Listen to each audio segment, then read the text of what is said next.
My honor to introduce Bruce Franks Jr. To you today. Bruce, thank you so much. We are so honored to have you with us. And with that, I'll turn it over to you. And again, thanks so much, Bruce. No problem.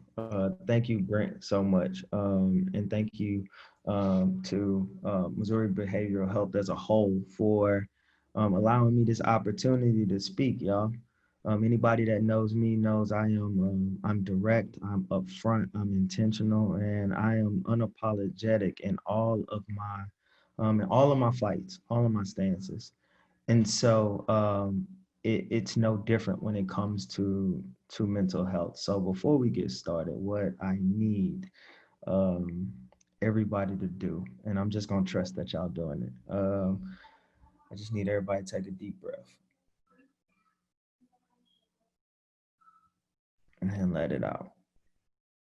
I'm gonna do one more. Just take a deep breath and let it out. And what I'm asking everybody to do for, this next hour or so that we talk, um, I'm asking everybody to put yourself in somebody else's shoes. See, we always say, you got to put yourself in somebody's shoes, but how many times do we stop what we're doing, close our eyes, take a deep breath, and listen to what somebody's saying? And as they're talking, as they're telling a story, as they're giving their lived experience, as they are giving their accounts, how many of us actually put ourselves in that position? Us imagining that we are that person going through that struggle or dealing with that challenges and barrier, that challenge and barrier. Oftentimes we don't. We just say, put yourself in somebody else's shoes because it sounds good. But that's what I'm asking y'all to do as we go on this ride of emotions that we will have, on this ride of truth and lived experience and my personal experience with mental health, with operating in a system, with the systemic racism that has aided to mental health resources and the different things in our community. I just ask that you take a step back and put yourself in our shoes.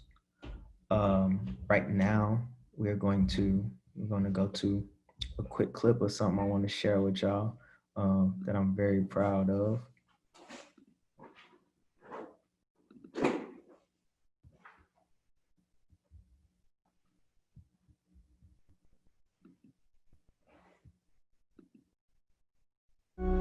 I was 5. You ain't 5 though. You ain't 5 to what day? August. August 9th. Something else happened on August 9th when you was born. What happened? We all know somebody that's kind of been down the road that we've been down. If you would have told me 4 years ago that I'd be a state representative, I probably would have cussed you out about 3 different languages. Ferguson has been in turmoil after a white police officer shot dead an unarmed black teenager. I saw me, my son, and all the youth that I mentor and felt like this is my time to stand up.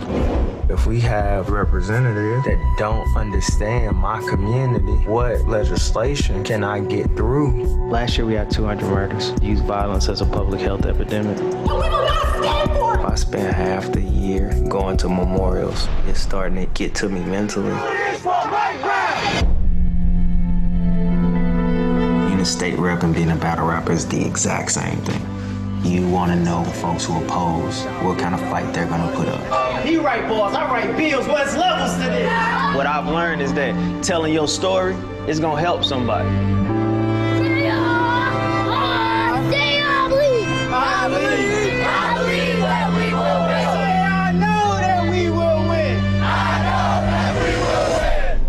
Can you spell your name? Superman.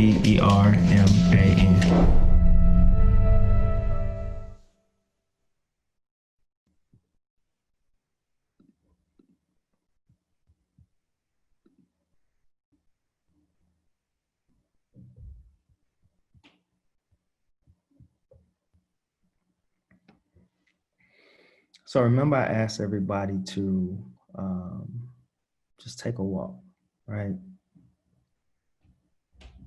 my shoes.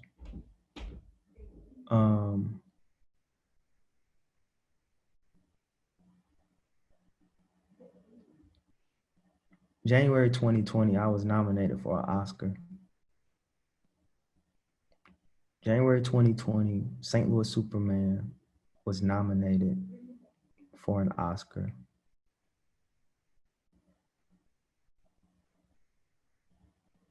January 2019, I was the most unhealthiest I have ever been mentally.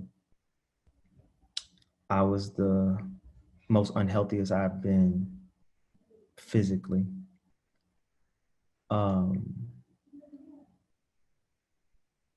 In the Black community particularly, there's a stigma around mental health. There's a stigma around suicide that we don't need mental health resources. We don't need to go talk to anybody. We don't need, we don't need to talk about suicide because Black folks don't kill themselves. That's what a stigma and a growing narrative has been. I remember growing up and thinking to myself, after hearing all these things, like, how can somebody commit suicide? How can somebody take that step? And I remember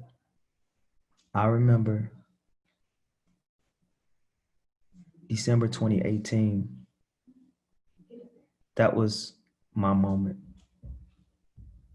December 2018, I remember sitting in my house in the dark. I remember a gun, a bottle of pills, and a bottle of promethazine sitting in front of me. And I thought about all of the things that I had gone through at that point. Now I'll stop there.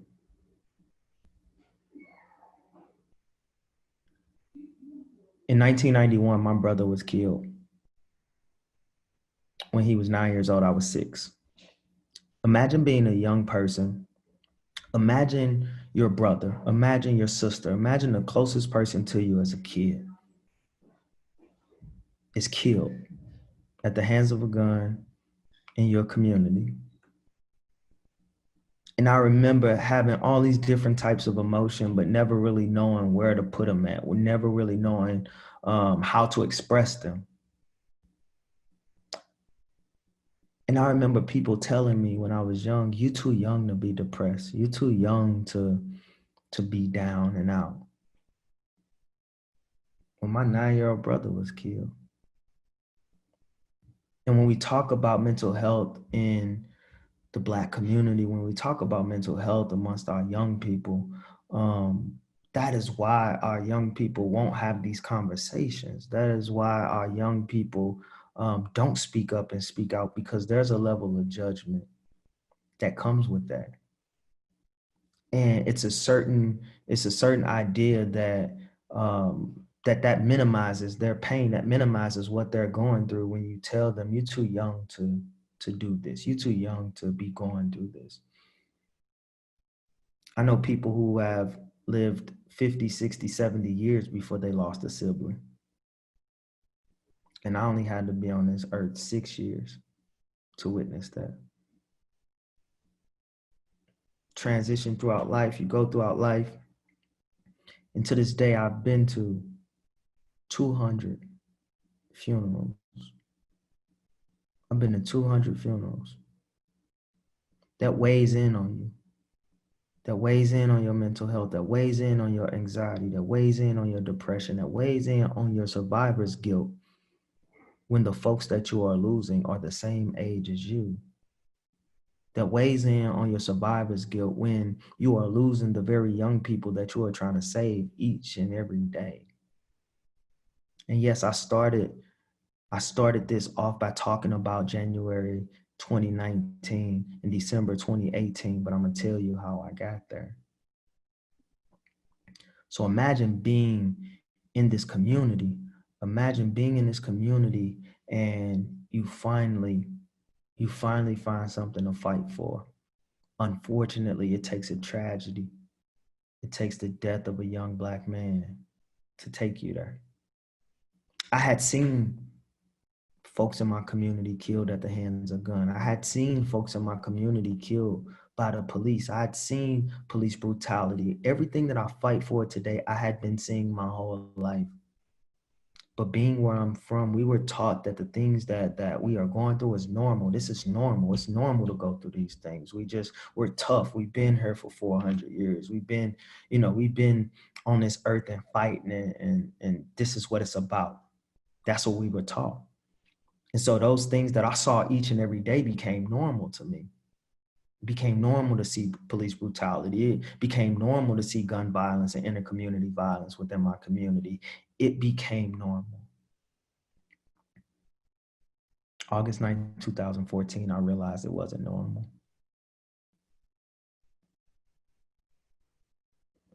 August 9th, 2014, I realized what I needed to fight for. Didn't know how. Didn't know what would come of it. But I knew I needed to fight. See, August 9th, 2014 was the day that Michael Brown was killed, and I took to the streets. But August 9th, 2014, my son King also turned 1. And I looked at him, and I looked at a Facebook post where a man that we now know as Michael Brown's stepfather was holding a cardboard sign that said, "Ferguson police just killed my son." I took to the streets. Didn't know what I was doing. Didn't know what I was going to do. Before that, I wasn't an activist. I wasn't an organizer. I wouldn't consider myself quote unquote woke. I just knew I needed to be out there. I went out there, and for 400 days, we fought. For 400 days, we fought. We fought, we stood strong. We had 12 to 14-hour days. Now imagine coming from a community that tells you that just be strong when it comes to mental health. Just pray about it. Not saying that prayer doesn't work, but what else could we do? So imagine being out there 400 days straight, pepper spray, tear gas, long hours, not eating, seeing traumatizing things in the news that's still happening across the world, across the United States. Imagine that. For 400 days. Nobody got help. Nobody talked about mental health. Nobody talked about self-care. Nobody talked about, nobody told us it's okay to not be okay. So we just toughened through. And it's many people that are dealing with their anxieties, dealing with their depressions, that they haven't even formulated that they haven't even recognized that this is what they're dealing with, including myself. Some of those folks are self-medicating. Some of those folks are doing things to lessen the pain because they don't know what it is they're dealing with. After being out there 400 days, after starting an organization to talk about gun violence in our community, but also address police accountability, I started to learn what needed to happen in the community. I started to learn what the root causes are in the community. So as I learn these things, as we going about, I'm learning. Community comes to me and they say, "Hey, you need to run for office." I said, "Run for office?" Track was the only thing I was willing to run. Run for office? What office? So, a state representative. I said, "I don't even know what a state representative does, y'all." These are things that I wasn't taught in school. We weren't taught in school. I don't know when they stopped teaching civics in school, but it was right around the time where I hit middle school and high school.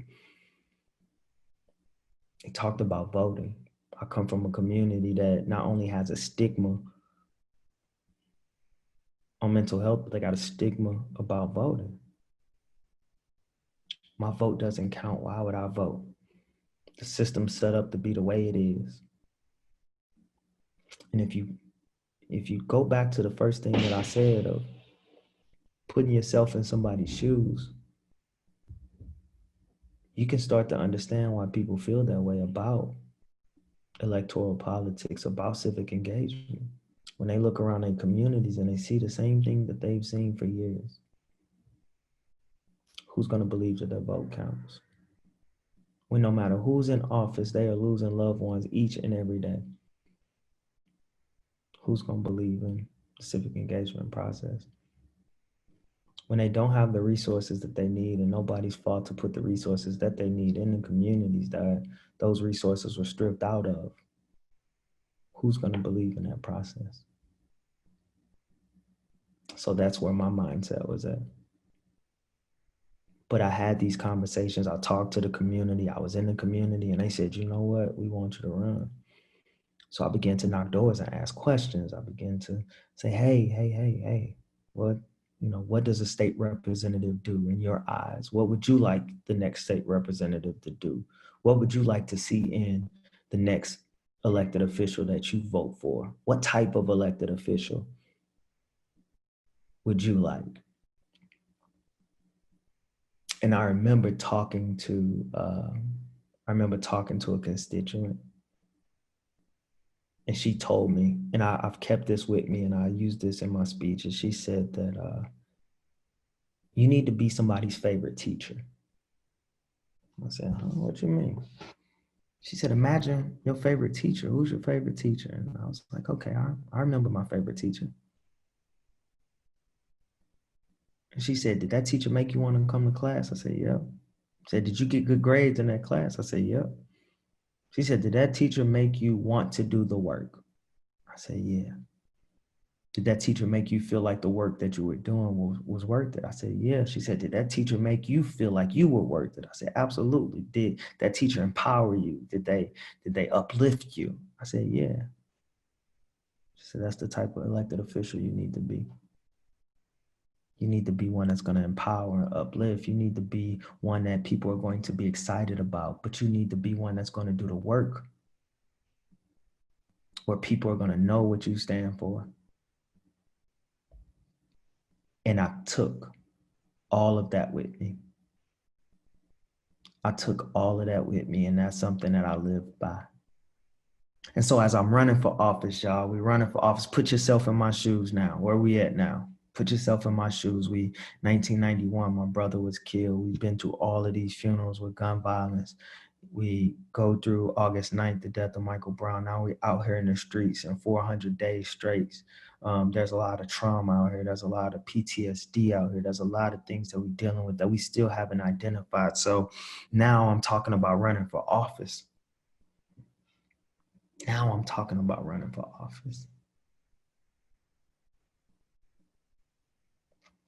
Little did I know that politics was a beast within itself. If you want to test how strong you are mentally, run for office. I never imagined the things that would happen in office. I never imagined where it would take me, good and bad. Because for me, it was just about doing the work of the people, the community that I represent, the community that I come from, as well as doing what's right for every single Missourian that I was going to have to press that button for or stand on that floor and talk for. Whether they came from where I came from or not, whether they look like me or not, whether they were the same party as me or not, whether they even believed that my life mattered just as much as theirs. I still had to press that button and do the right thing. So I ran for office, y'all. And for those that don't know, I had a very interesting, a very public race. Obviously, I can't do anything the easy way, but if you get it the easy way, then you lose appreciation for it. ran for office, knocked doors. Wasn't that good at raising money, so I had to substitute that with the footwork. Days of not eating, days of just the mental strain. Imagine going to doors as I go to a door and knock on the door, and I'm a young Black man that dresses like this. And I knock on the door and somebody opens the door and sees that I have tattoos on my face.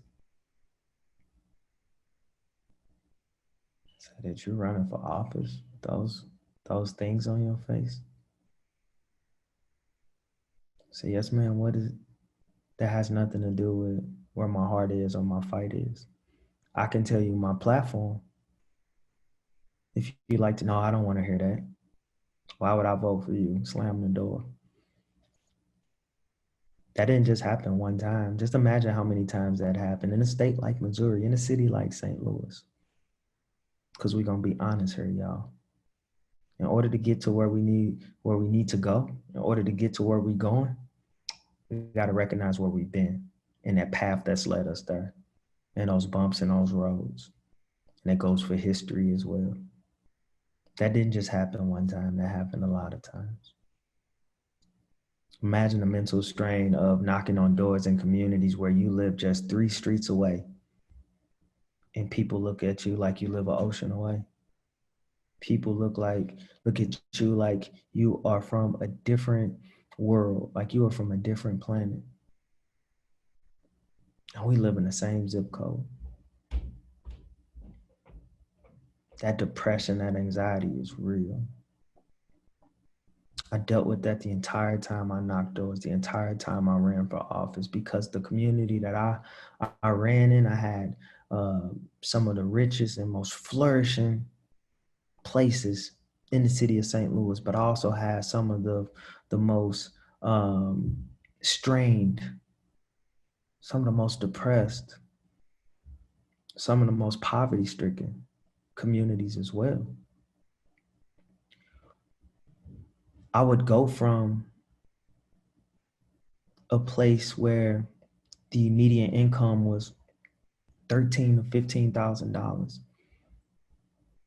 And within 3 hours, within 2 hours, I was knocking the doors of a community where the median income was $100,000, $125,000, where they didn't have to worry about certain things like this community did. They didn't have to have these bumps in the roads like this community did. But I ran, and on the day, August 2nd, 2016, the numbers came in, y'all, and I lost.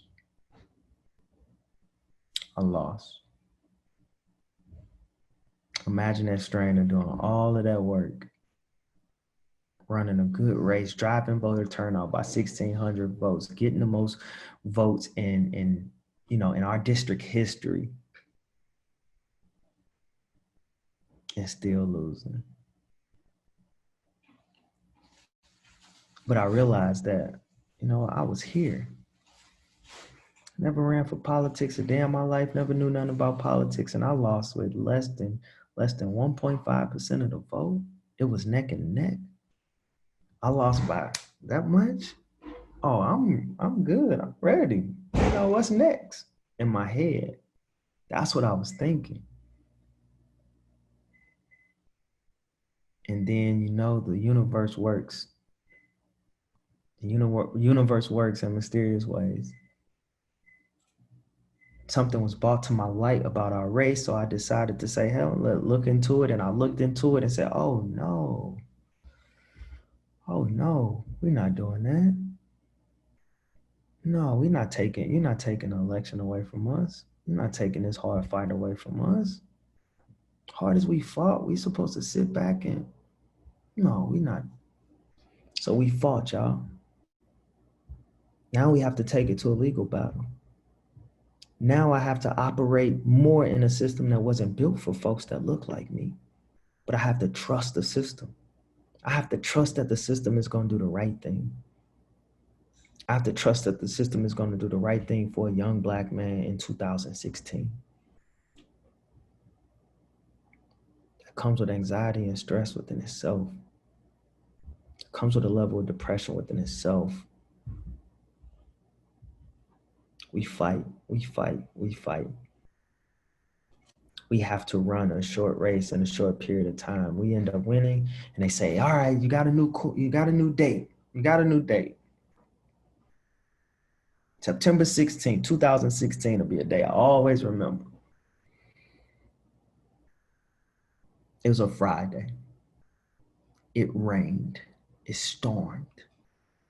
It didn't just rain and storm. It Wizard of Oz, no place like home storm. I mean, to the point where I was so depressed, I was so sad, I was so down because I said, you know what, people aren't going to come out and vote. So even if I win with 500 votes, that defeats the purpose of the fight. I start questioning, did I disenfranchise the system by this way? Did I somehow impact or aid to voter suppression? Like, these are the things that are going on in my head, which adds another level of stress. Y'all still with me? Y'all still walking with me? These are the things that are adding to all of the things that I'm feeling. All of the things that I'm feeling. And so about 8 o'clock, 9 o'clock, about 9 o'clock, I'm sitting outside of Yaki's right on the south side, y'all. It's raining. There's a picture of me, and I'm like this. I'm just so tired. Rain is falling on me. My shirt is wet. And the streets erupt. The streets erupt. It was almost like an earthquake. You didn't just hear it like inside of Yaki's. You heard it all the way down Cherokee. You heard it all the way down the side streets. You heard hope for the first time on the south side in a long time. You heard excitement, right? And I remember peeking my head up like, oh, we won. Now, once did I ever say I won? I said we won. I remember that feeling. If I could go back, if I could just bottle that feeling and give that to so many people in the community, give that to so many people who are going through the challenges and barriers, just to give them that sense of we won. I don't know if I've ever been consumed with that much emotion in a short period of time. And I remember taking it in and walking in, and it just, whether you're an artist or not, everybody has those moments where they feel like, what if I was performing, or what if I was an athlete on the biggest stage in the world? That was my biggest stage. That was the world. That was my world cheering. It didn't matter if it was millions of people. It didn't matter if it was at the amphitheater. It didn't matter if it was, for millions and millions to see on MTV. Like, this was my world right here, packed in this little restaurant that I have eaten in, that I've sat here and cried in, that I've sat here and been depressed in and wondered, how are we going to move forward? How are we going to get this change done? How am I going to raise this money to be able to mentor these young folks? How am I going to stop our young folks from going down this path? How am I going to have this conversation with police? How can I get police to stop killing us? How can I get police to have this conversation? Like, I sat in this restaurant and had all of those conversations with myself. And now I got to take this feeling that I've never felt before and share it with my world. This was for us. And I remember getting up there and giving my speech and saying, oh man, we won, y'all. Damn, now we got to do the work. Realizing that was the easy part. I remember thinking to myself, like, oh man, I don't know how to write bills. I don't know this. I don't know Robert's Rules of Order. Oh man, I don't know. What we gonna do it? And that anxiety kicked in. It was like, oh man, but we won. We did what they thought was impossible. We did what they thought was impossible. The same young black man with tattoos on his face, the same young black man that y'all slammed the doors in his face, the same young black man that y'all said was, you know what? He's a rapper. He comes from the hood. He doesn't have a college education. He knows nothing about political science. He wasn't in politics before. He's not ready for this. He has no experience. That same young man, the folks of the 78th district thought it was fit for me to represent them. And that was telling. That was telling. Because you know what? I come from that district. I look like my district. I talk like my district. I fight like my district. And so now I won, y'all. We in. We in. Now we've had this walk all the way up until this point, y'all. We've been up, down. We've been on a roller coaster. We've been here. We've been there. We've been in a space of knowing what civic engagement looks like, what politics looks like, what we need. We've been in this realm of social activism. We've been in this realm of coming from where I come from, being in the community, witnessing the things that I've witnessed. We've been in all these different realms, but what has been the constant theme since the first thing I told you up until now? The constant has been depression, anxiety, mental health struggles. Although I haven't identified that this is what I'm going through, I haven't identified that these are the things that I'm dealing with, that didn't stop me from going through them. That didn't stop me from going through the things that I was able to pinpoint and identify now, like, that's what severe anxiety looks like. That's what depression looks like. That's what survivor's guilt looks like. That's what PTSD looks like. And now I'm at the point where I still can't identify it. But if we play it back as we walk in our shoes, as we taking those steps in somebody else's shoes, understand that this is just what we've been going through. So imagine going through all of these issues, imagine going through all of these fights and not knowing exactly what you're dealing with. So you're not able to pinpoint it. You're not able to say, this is how I can help. No, this is how I can help. This is how I can get help. This is who needs to help me. I wasn't able to do it. Now we in office. I stepped foot in a building that just 100 years ago, I probably wouldn't have been allowed to be in there. I stepped foot in a building where I understand that just 60, 70 years ago, we were fighting for the right to vote. I step foot in a place that I know that is recognizable by so many other places in the United States, where at a time period when we were killed, we were hung for wanting to vote.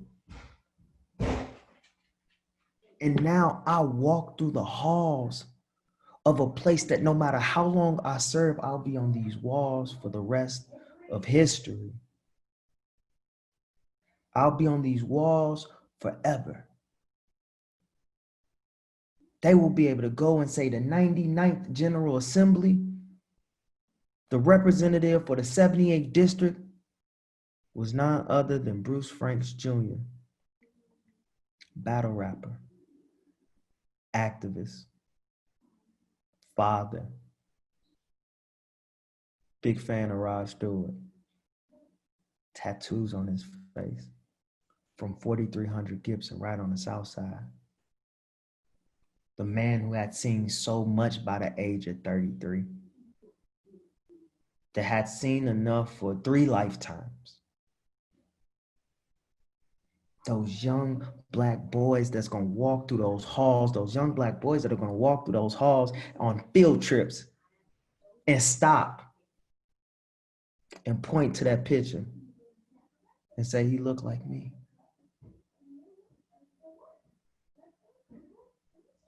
That's an amazing feeling, y'all.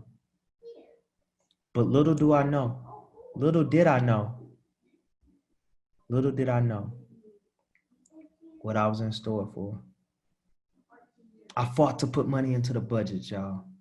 I put money into the budget for summer jobs. I put $9.5 million into the budget, and I did that by taking Republicans to my district.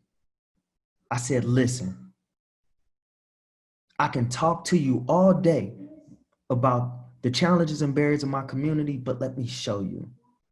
All I ask you do is to show up. If you show up, I'll show up in your district. You show up in my district, I'll come to your district. I'll meet your constituents. I'll go to your community meetings. I'll see how you put food on the table. I'll see how it operates. I don't care about the party. I don't care about what party we are. I don't care about, we talking about saving lives right now. We talking about saving lives. So that's what I did. And I was able to be so successful. And I'm so glad that Brent talked about that, because I was able to be so successful by using my power of communication. By understanding that, you know what, we might not see eye to eye, we might not understand certain things about each other, but you know what rural Missouri has in common with the hood part of Missouri that I'm from, the urban area that I'm from, the mostly Black communities that I'm from? Poverty, challenges to education, mental health issues, drug abuse. That's what we have in common. That's what we have in common. So I was willing to take those and set those things aside. I was able to say, you know what? You know, even if I come down here in this part of Missouri, and you might not like the shirt that I got on. You might not like the hat that I got on. You might not like the wristband that lets you know that my life matters just as much as yours. But you know what? It's okay, because we're going to have a conversation about it. We're going to have a tough conversation about it. But as we talk about it, we have to not only respect perspectives, we have to be in a mind space where we're willing to change if it's right. That presented a problem though, y'all. That presented a problem. There's a scene from one of my favorite movies, Malcolm X, that was directed by Spike Lee, and Denzel Washington played Malcolm X. And they walked into a hospital. Malcolm X walked into a hospital to check on one of the brothers in the community who had been beaten really bad. And he asked, where was he? He said, where's our brother? We came to check on our brother. And they said, he's all right. And he said, no, we gonna make sure he's all right. And they tried to downplay him. And Malcolm X said, go to the window. An officer went to the window, and he opened the window, and he looked out, and he saw thousands. Malcolm X said, those are his brothers and his sisters. Those are his brothers and his sisters that just want to make sure he's all right. So we don't plan on leaving until he's okay. Malcolm X walks out. He addresses the crowd. The doctor comes up and says, hey, he's going to be okay. He said, okay, all right. Doctor walks off. Police officer says, now get on out of here. Malcolm X looks at him. He smiles. He takes his finger and he points. The entire crowd shifted and started marching. And the moment they marched, the moment they got out of sight, The officer said, "That's too much power for one man." My level of communication, my willingness to communicate, my willingness to do everything that I can for my community and those communities outside of mine that faces challenges and barriers. Some people felt that that was too much power for one man, when they didn't realize it wasn't about the power that I have. It was the power that I invested into the people. It was the power that I got from the people. It was the people that really had the power. It was just their support that kept me going. It was their support that kept me motivated. Those days when I was down, those days when I was questioning if what I was doing was enough. It was those folks. It was the community. It was the power of the people. And so as I go through politics and some of the things that you all hear in politics about this or about that, because we're going to keep it real. I told y'all that from the beginning, right? I told y'all we was going to be, when they booked me to speak, they knew exactly what they was booking. Unapologetic, intentional, but speaking in my truth. As we like to say, we will keep it 100. That was too much power that they saw.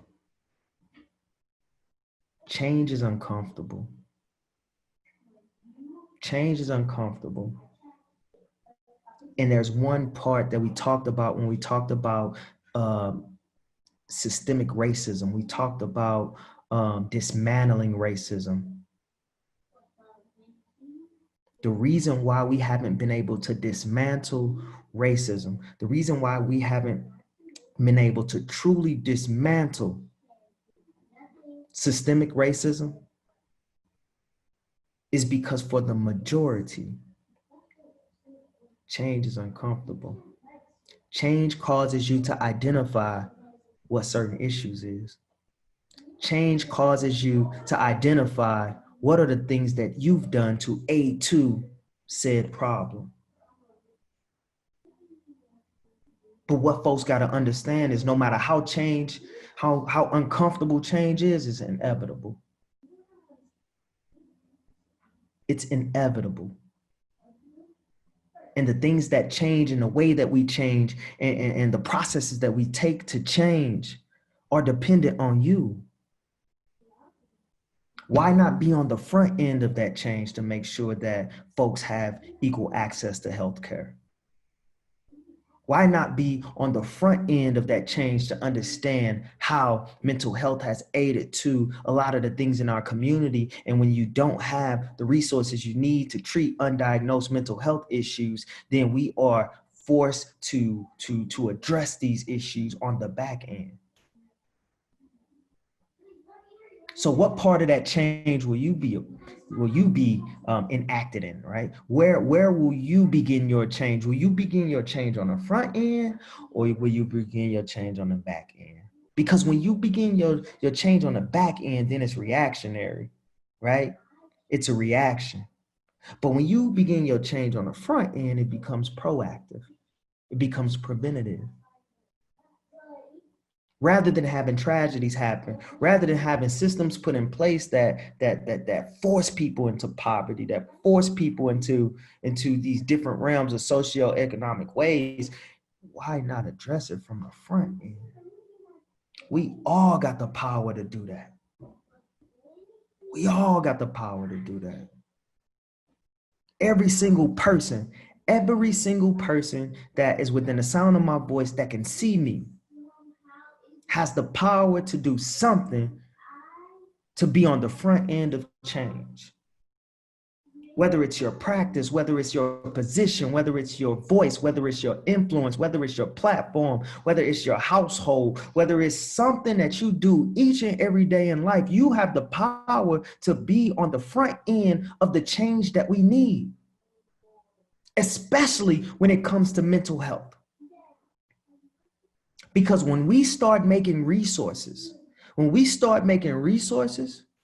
equally accessible, when we start bringing racial equity into the mental health space, then we will see better communities. Then we will see this America, this American dream that everybody talks about, that we only see as ideals, but we can't really snatch on to that because nobody's tapped in on why we feel the way that we feel. Nobody's listened or tried to apply those resources the way that we need them applied. They want to apply them the way they feel that they need to be applied, rather than listen to us and understand how we need the resources, when we need the resources, and why we need the resources.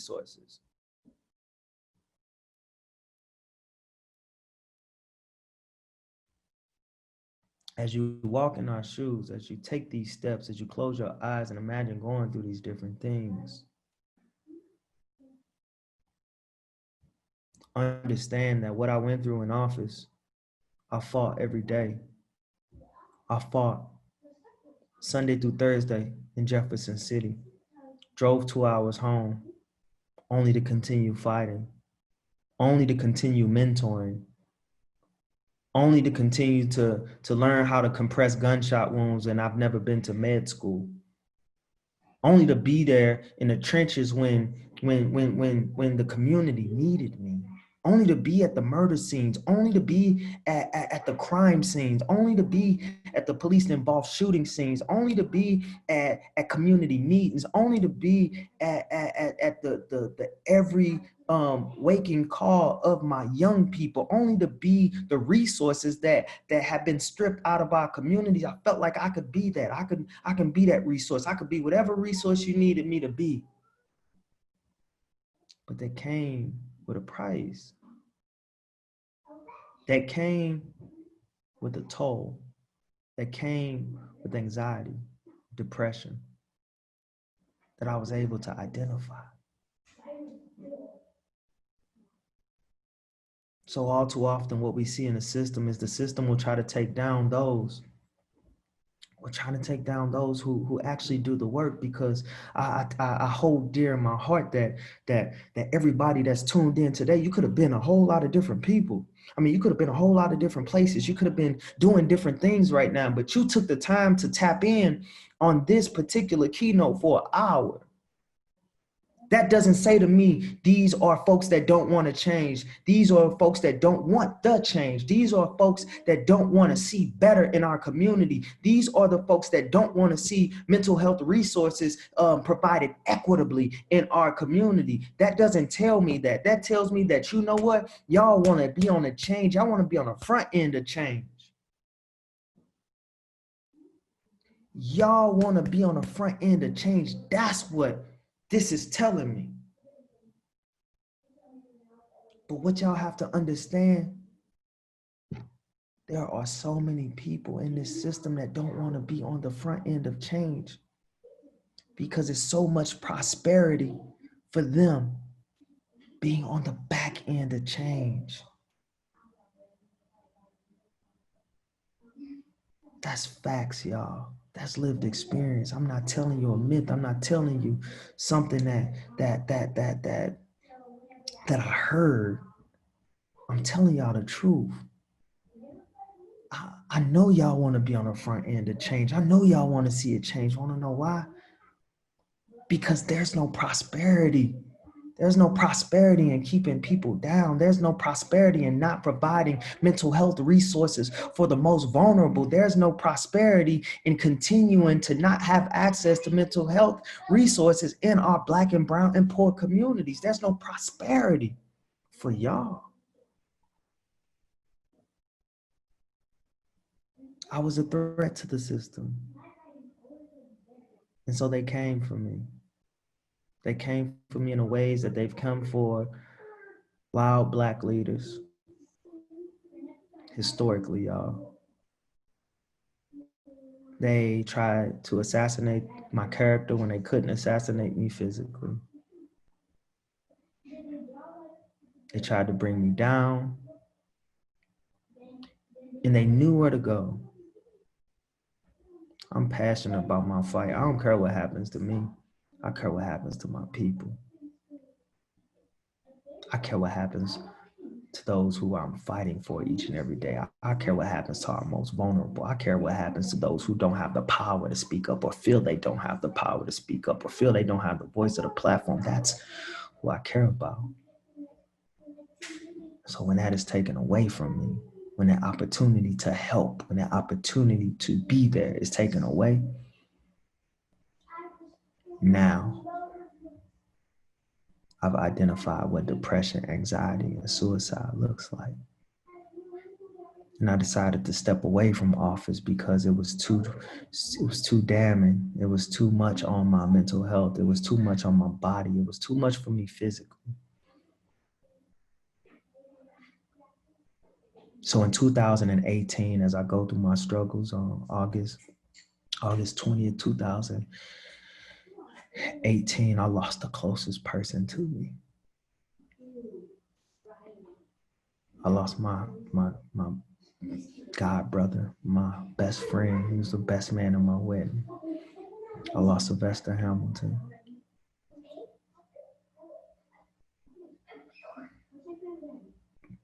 I took that hard. November of 2018, I lost my godson. I lost my godson. He was 16 years old. He was killed. So now, once again, we are at December 2018, y'all, as y'all still walk with me.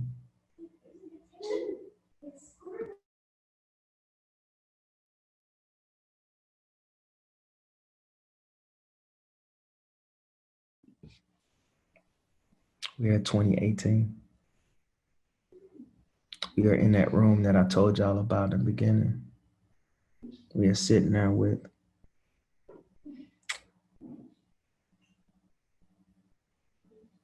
a bottle of promethazine, a bottle of pills, and a loaded gun.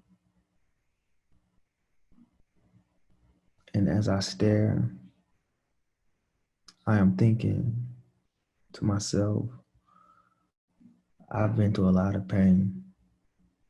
Why are they taking me through this?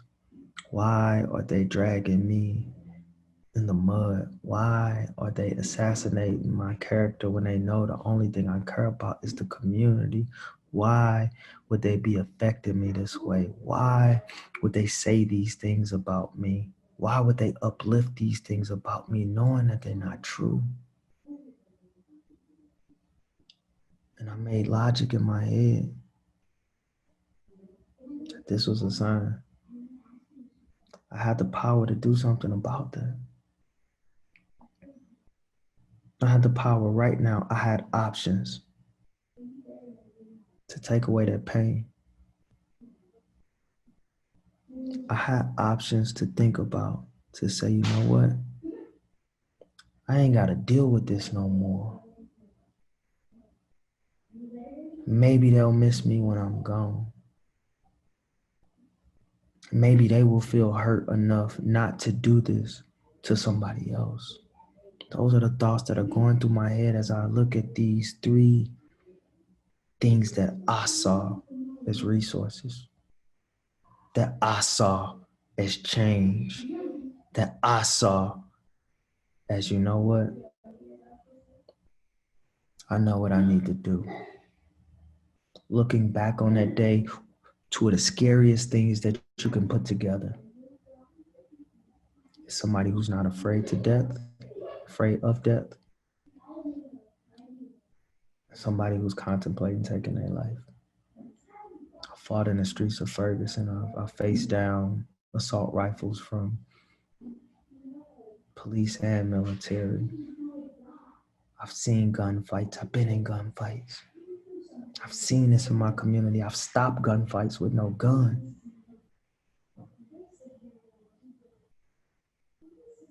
So I wasn't worried about that. That's not what I was scared of. And I got a text message I looked at my phone.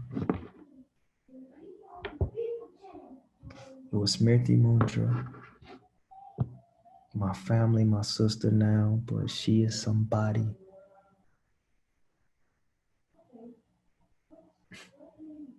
She's family. But she's the director. She's the filmmaker that made St. Louis Superman.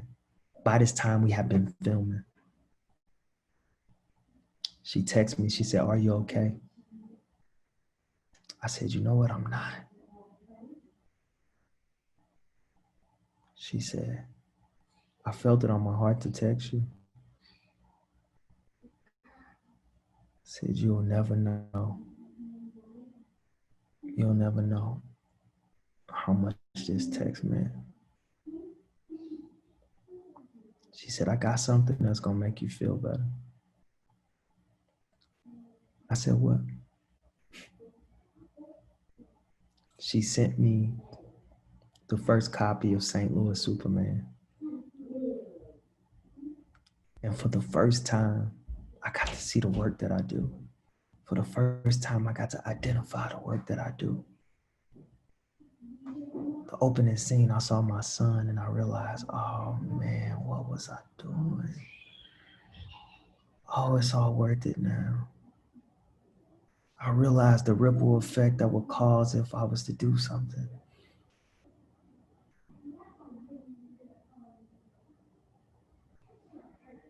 January 2019, I go back to session. I'm unhealthy, mentally and physically. I make a decision to step down from politics, not because of anything, but because my mental health is important. And I step down. January of 2020. January of 2020. I sat up at 8 o'clock in the morning with my team and watched as they announced that St. Louis Superman would be nominated for an Oscar. And I cried, y'all. I cried. I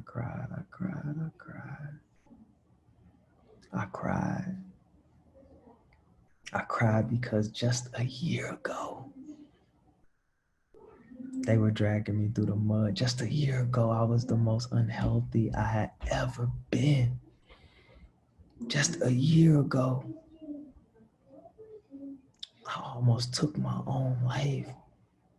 A year ago, I thought it was better that I wasn't here anymore. I thought it was a better place that I wasn't here anymore because I didn't have to go through the pains and the ills of this world and the way that they would treat me. Just a year ago, I was being ridiculed for just wanting to do the work. For just wanting to do the work. And now I am being recognized for doing the work. Win, lose, or draw, I'm being recognized for doing the work. And I didn't have to play a athlete. I didn't have to play a civil rights activist. I didn't have to play another part. I got recognized for being me. I got nominated for being myself. I didn't have to be anybody else. I didn't have to be the next Martin Luther King, the next Malcolm X, the next Medgar Evers, the next Fred Hampton. I didn't have to be. I got to be me. I got to be me. And I'm here. I am here, and I'm here more than I've ever been. I look in the mirror and I know what it's like to recognize yourself. I know what it's like to feel good about who you are and how you feel. So this is what I'll leave y'all with. Be that change on the front end. Understand that when you see gun violence happening in our community, when you see the violence happening in our community, understand that yes, that's not nothing we should condone. But Martin Luther King said, if we're not condemning the conditions that bring forth this violence, then we got to have a conversation, y'all. We have to speak to the root causes and the systemic racism and the systemic issues that have been built to force this poverty in our community, to force these undiagnosed mental health issues in our community, to force where we don't treat the undiagnosed mental health issues in our community. In other communities, when something happened, the first thing they say is, oh, he suffered from this, he suffered from that, he suffered from this, she suffered from that. But you know why they don't say that in Black and brown communities, poor Black and brown communities? Because we don't know what we're suffering from.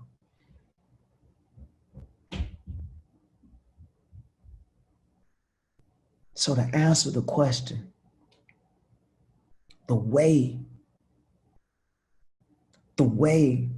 that you can dismantle systemic racism, the way that you can dismantle racism, the way that you can dismantle white supremacy, the way that you can dismantle all of these things that have been put in place to keep us down and keep us in our communities stricken with poverty, so that those who prosper off of our poverty and our pain can continue to flourish. The way that you can change that, the way that you can aid to that,